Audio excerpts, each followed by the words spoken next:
નમસ્કાર.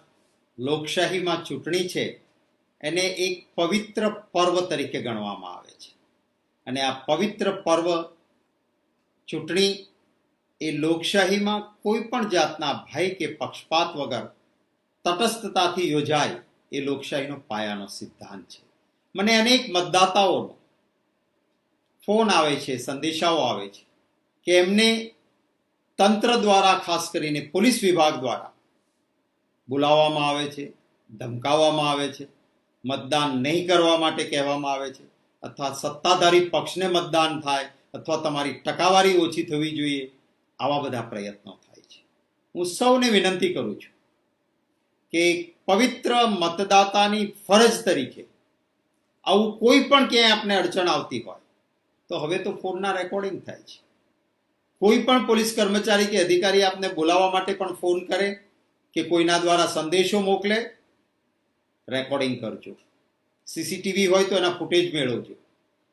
જરૂર પડે કેમેરાને છુપી રીતે લઈ જઈને ક્યાંય પોલીસ સ્ટેશનમાં બોલાવે કે રૂબરૂ આપને મળવા આવે એનું રેકોર્ડિંગ કરજો. કારણ કે ચૂંટણી પર્વમાં આ રીતે ખલેલ એક ગુનો બને છે. આપણે એના સામે કાર્યવાહી કરવી છે અને આ માટે આપ જે કંઈ પુરાવા એકત્રિત કરો, આ પુરાવા અમારા પ્રદેશ કોંગ્રેસ કાર્યાલયના વોર રૂમમાં 8200059989, ગુજરાતીમાં કહું છું 82-3 આ એક વોટ્સએપનો નંબર છે. આપે એકત્રિત કરેલા પુરાવાઓ આના ઉપર મોકલી આપજો. કાયદાથી જે આવા હવનમાં હાડકાં નાખનારા, લોકશાહીના પવિત્ર યજ્ઞને નુકસાન કરનારા કોઈ તંત્રના અધિકારીઓ હશે તો કાયદાથી જે કંઈ એમને સજા કરાવી શકાતી હશે એ કરાવવાનો પ્રયત્ન રહેશે. હું તંત્રના અધિકારીઓને અને કર્મચારીઓને પણ કહું છું કે આપ એ જનસેવક છો. આપનો ધર્મ તટસ્થતાથી ભય વગર કામ કરવાનું છે. લોકશાહી વ્યવસ્થા છે. કોઈ રાજકીય પક્ષ સત્તામાં આવે, લોકો ઈચ્છે ત્યારે એ રાજકીય પક્ષ સત્તાથી દૂર થાય, બીજો રાજકીય પક્ષ આવે, પરંતુ તંત્રના સેવકો એ કોઈ રાજકીય પક્ષના નોકરો નથી, એ જનસેવકો છે. ત્યારે આપ આપની પવિત્ર ફરજ જનસેવક તરીકે બજાવશો એવી અપેક્ષા રાખું છું. મને અનુભવ છે, આપણા ગુજરાતમાં ખૂબ સારા અધિકારીઓ, ખૂબ સારા કર્મચારીઓની એક નામના પણ ઊભી થઈ છે.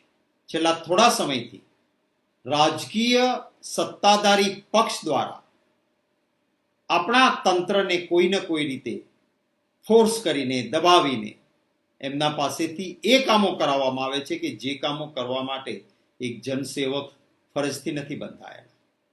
હું અધિકારીશ્રીઓને અને કર્મચારીશ્રીઓને પણ કહીશ કે કોઈ પણ ઉચ્ચ અધિકારી કે રાજકીય પક્ષનો કોઈ મિનિસ્ટર કે હોદ્દેદાર, સત્તાધારી પક્ષનો, આપને જો આવું ખોટું કરવા માટે કહે તો આપ પણ કોઈ છુપા camera, video recording, phone tapping થી આપની પાસે પુરાવો રાખજો.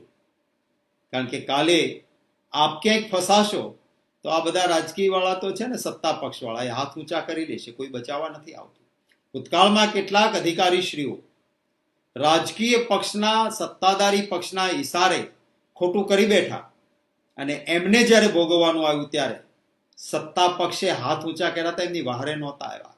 એટલે આપ પણ આપની સલામતી માટે આવું કરજો એવી વિનંતી કરું છું. ગુજરાતના મારા વહાલા મતદાતાઓએ ખૂબ પ્રેમ, આશીર્વાદ અને સમર્થન કોંગ્રેસ પક્ષને આપ્યું છે. એક સારું વાતાવરણ ઊભું થયું છે. લોકશાહી ઢબે ચૂંટણી લડીએ છીએ. સત્તા પડાવી લેવી એ જ આખરી લક્ષ્ય નથી.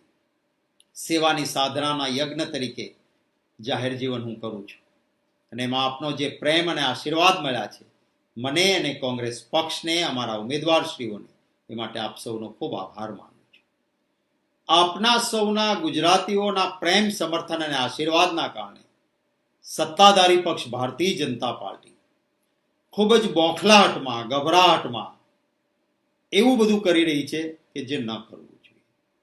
વાણીનો વિવેક, અહંકાર છોડીને વિનમ્રતા હોવી જોઈએ. લોકોના ચુકાદાને શિરોમાન્ય કરવો જોઈએ. એના બદલે સુરતમાં જે રીતે કહ્યું કે જે પરિસ્થિતિ ન થવી જોઈએ, ખરેખર તો હું અભિનંદન અમારા પક્ષના તમામ ઉમેદવારોને આપીશ. બહુ બધા અમારા ઉમેદવારોને સત્તાધારી પક્ષના લોકોએ ફોર્મ પાછું ખેંચવાનું હતું ત્યારે એપ્રોચ કર્યો હતો. કોઈના સગાવાલા થ્રુ, કોઈ અધિકારી હોય એના થ્રુ રૂબરૂ મળીને કે ભાઈ તમે તો નહીં જીતો, આવો આટલા કરોડ આપીશું, તમને બોર્ડ કોર્પોરેશનના ચેરમેન બનાવીશું, તમે કોંગ્રેસના ઉમેદવાર તરીકે ફોર્મ પાછું ખેંચી લો.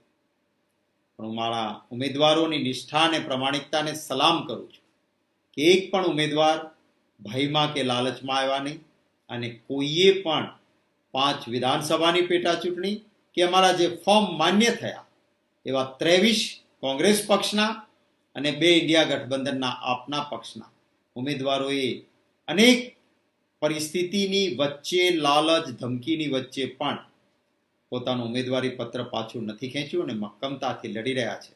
એ સૌને ખૂબ ખૂબ અભિનંદન પાઠવું છું.